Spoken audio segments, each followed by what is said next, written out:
Assalamualaikum warahmatullahi wabarakatuh. Perkenalkan, nama saya Ajeng Aurelia Dini Monica dengan NIM V1323007 dari program studi D3 Manajemen Pemasaran angkatan 2023 kelas A.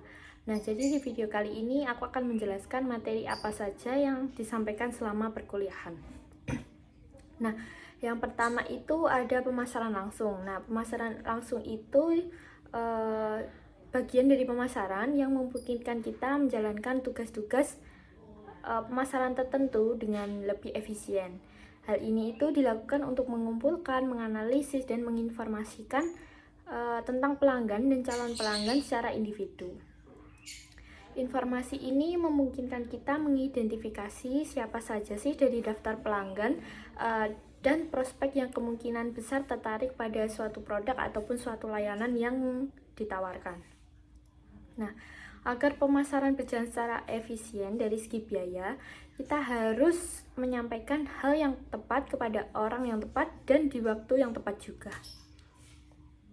Nah, orang yang merespon dengan baik terhadap informasi yang menarik dan relevan dengan kebutuhan mereka saat ini.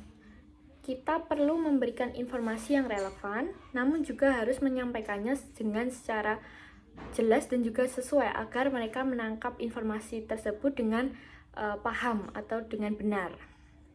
Lalu menjangkau orang yang tepat ini, kita harus mengetahui siapa saja dari daftar kita yang akan menganggap pesan ini relevan pada saat itu. Lalu untuk memilih waktu yang tepat itu seringkali diremehkan sebagai alat pemasaran, padahal pemilihan waktu yang tepat itu sangat berpengaruh. Lalu ada riset pasar itu memahami bagaimana, kapan, dan mengapa orang memutuskan untuk membeli suatu produk tertentu. Nah, hal ini itu membantu mengurangi pemborosan biaya dan menghindari pendekatan yang dilakukan pada waktu yang tidak tepat. Nah, menyoroti ketidakpahaman itu mengenai produk dan pesan yang kita sampaikan itu, hal ini tuh memungkinkan kita membuat pesan yang lebih relevan.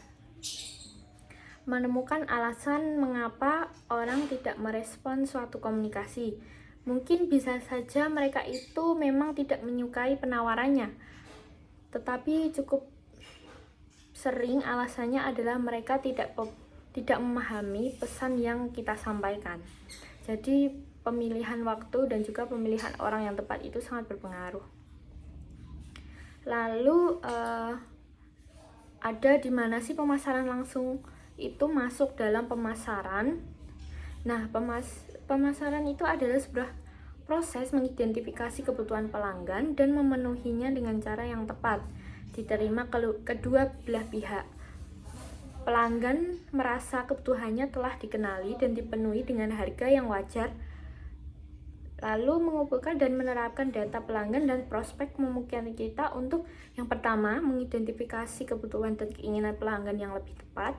Yang kedua, mengomunikasikan solusi yang diusulkan dengan cara yang lebih efisien dan secara biayanya. Nah, dengan kata lain tuh pemasaran langsung itu dapat mendukung semua aspek dari proses pemasaran. Pemasaran langsung lebih berfokus pada tingkat individu. Hal ini itu dicapai dengan menggunakan teknik manajemen informasi yang canggih, yang memerlukan sistem komputer dan juga perangkat lunak yang memadai. Nah, kita ngomongin tentang pelanggaran privasi. Apakah ini merupakan pelanggaran privasi?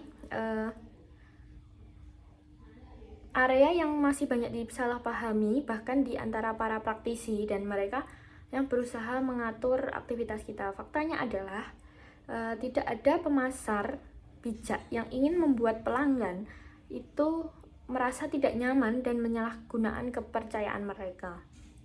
Mereka juga tidak ingin membuang uang dan mengirimkan surat kepada orang-orang yang tidak tertarik pada produk atau penawaran tertentu.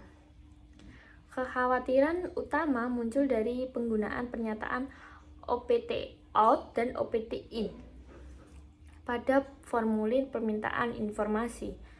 Nah, beberapa pendukung pelindungan data tingkat tinggi menginginkan semua pengiklan menggunakan opsi ini, yang opt-in dan opt-out tadi setiap saat.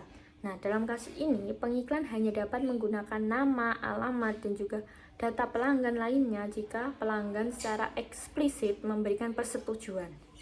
Untuk opt-in tadi, pelanggan harus mencentang kotak yang menyatakan bahwa mereka itu ingin menerima informasi tentang produk dan juga layanan lainnya.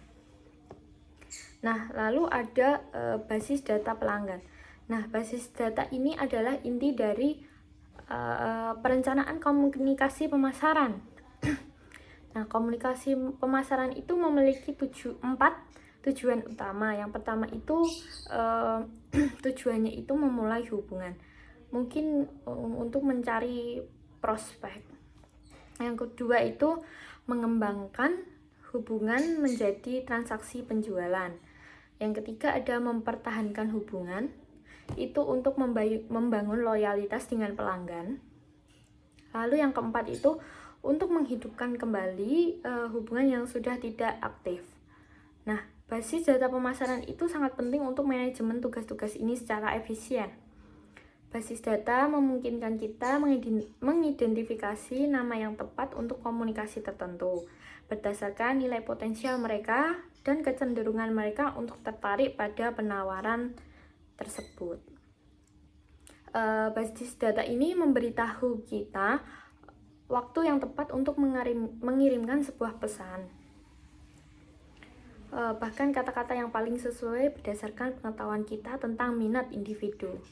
Nah, basis data ini membantu kita untuk mencatat dan menganalisis respon berdasarkan segmen dan memberikan informasi yang kita butuhkan untuk memprioritaskan dan menargetkan komunikasi di masa depan. Nah, lalu ada mengapa sih pemasaran langsung terus berkembang? Nah, jadi di hampir setiap bidang kini tersedia lebih banyak pilihan dan harga yang lebih kompetitif bagi konsumen itu menjadi pilihan. Lalu hal ini itu banyak informasi yang lebih banyak tersedia. Nah, hal ini itu dimulai dengan situs seperti Wix, namun kini ada banyak situs web di pasar konsumen maupun bisnis yang memuat artikel dan fitur yang membandingkan kelebihan dan kekurangan produk yang tersedia. Nah, tekanan lebih besar pada anggaran konsumen itu jadi meskipun sebagian besar rumah tangga kini memiliki pendapatan yang dapat dibelanjakan lebih besar dibanding 20 tahun lalu.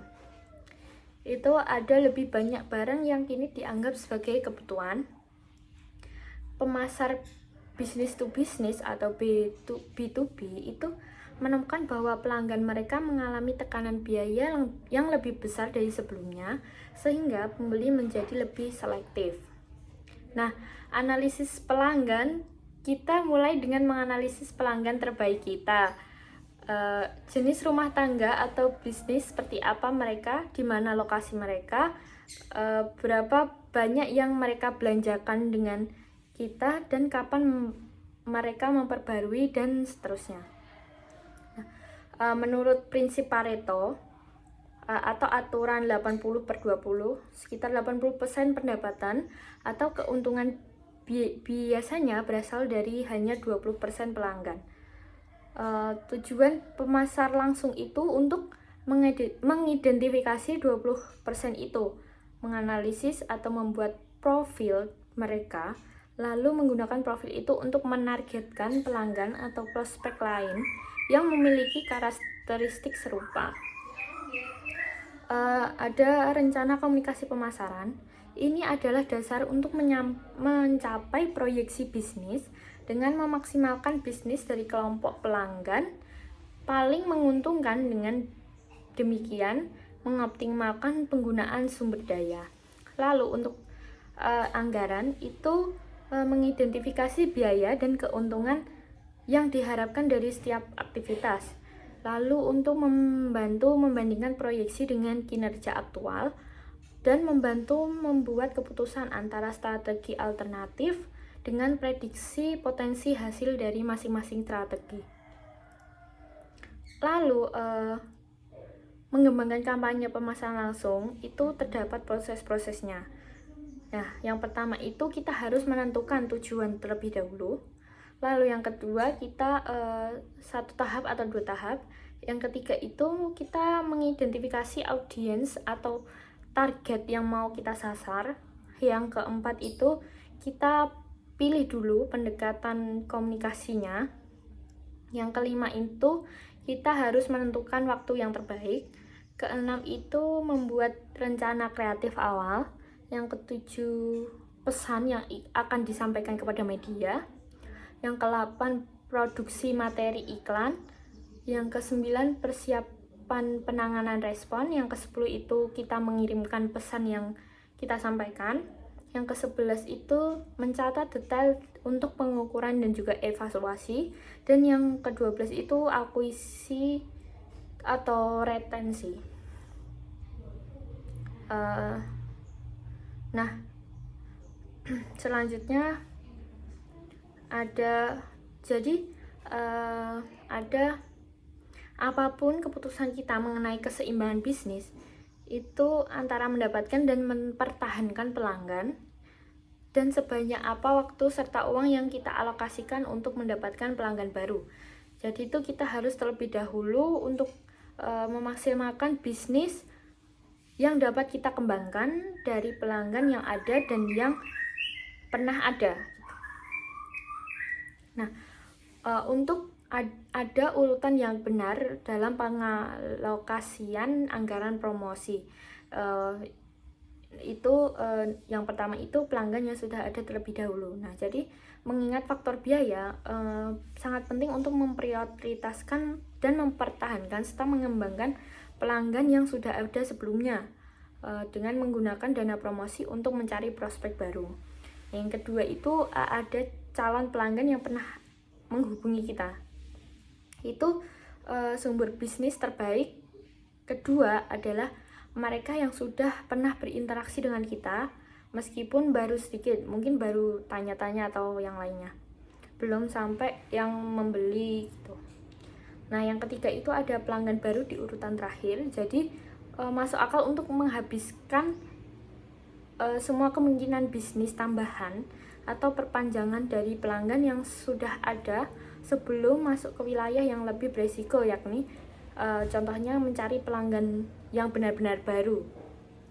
Lalu untuk mengembangkan dan mengelola hubungan pelanggan itu perusahaan yang sukses saat ini harus berusaha membangun hubungan yang berkelanjutan dengan pelanggan mereka, bukan hanya berdasarkan transaksi sesekali. Nah, tentu saja pendekatan semacam ini itu membutuhkan manajemen biaya yang hati-hati, tetapi tujuannya adalah mendorong pelanggan untuk menjalin hubungan yang berkelanjutan dan jika memungkinkan memperluasnya ke berbagai produk dan juga layanan. Nah, lalu ada retensi pelanggan itu adalah sebuah kunci. Nah, perusahaan yang berpikiran maju untuk mengukur keberhasilan berdasarkan retensi pelanggan. Nah, mendapatkan pelanggan baru itu memang suatu pencapaian besar bagi sebuah perusahaan. Tapi itu baru setengah ceritanya. Nah, keuntungan itu diperoleh dari membangun hubungan yang dihasilkan dari pembelian berulang atau rutin ataupun loyalitas yang dicapai dengan biaya pemasaran yang lebih rendah dibandingkan dengan transaksi awal. Retensi itu bukan satu-satunya manfaat dari pengembangan hubungan pelanggan. Banyak pelanggan bersedia membeli lebih dari satu jenis produk dari pemasok yang mereka percayai dan cross-selling atau menjual produk tambahan. Itu lebih murah dan lebih menguntungkan dibanding dengan menjual ke pelanggan yang baru. Pelanggan itu yang sudah ada juga bisa memberikan pengaruh besar terhadap calon pelanggan. Mungkin dia merekomendasikan atau membagikan pengalaman mereka setelah membeli itu. Nah, mereka itu sering berbagi pengalaman tentang kepuasan terhadap produk dan layanan pelanggan yang mereka pernah beli tersebut. Nah, lalu ada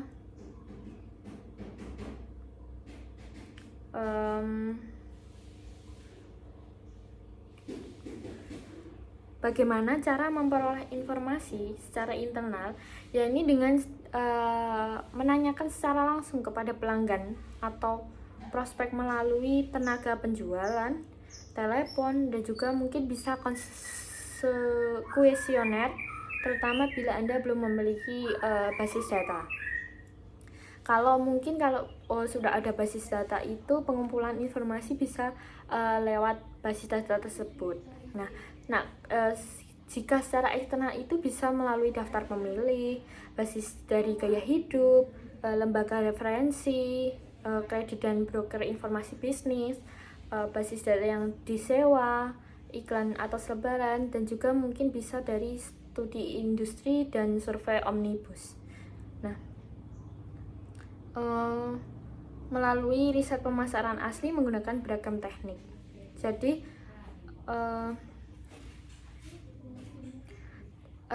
lalu ada cara memilih dari daftar atau audien. Analisis data ini bisa melalui identifikasi prospek terbaik, pilih mereka yang diperkirakan berada di pasar pada minggu atau bulan tertentu, lalu menggunakan data tambahan seperti metode pembelian sebelumnya. Lalu buat profil pelanggan terbaik dan cocokkan dengan segmen baru. Lalu untuk pengujian atau testing itu mengirim kampanye uji ke daftar luar atau pasang iklan atau selebaran. Lalu bisa menganalisis respon untuk menemukan profil pelanggan ideal. Lalu bisa menggunakan profiling. Profiling itu mengidentifikasi ciri yang menonjol di antara pelanggan. Ciri ini kemudian digunakan untuk menyaring prospek yang kemungkinan besar tertarik pada produk, penawaran, ataupun pesan yang ditawarkan. Mungkin cukup sekian materi yang saya sampaikan. Kurang lebihnya mohon maaf. Wassalamualaikum warahmatullahi wabarakatuh.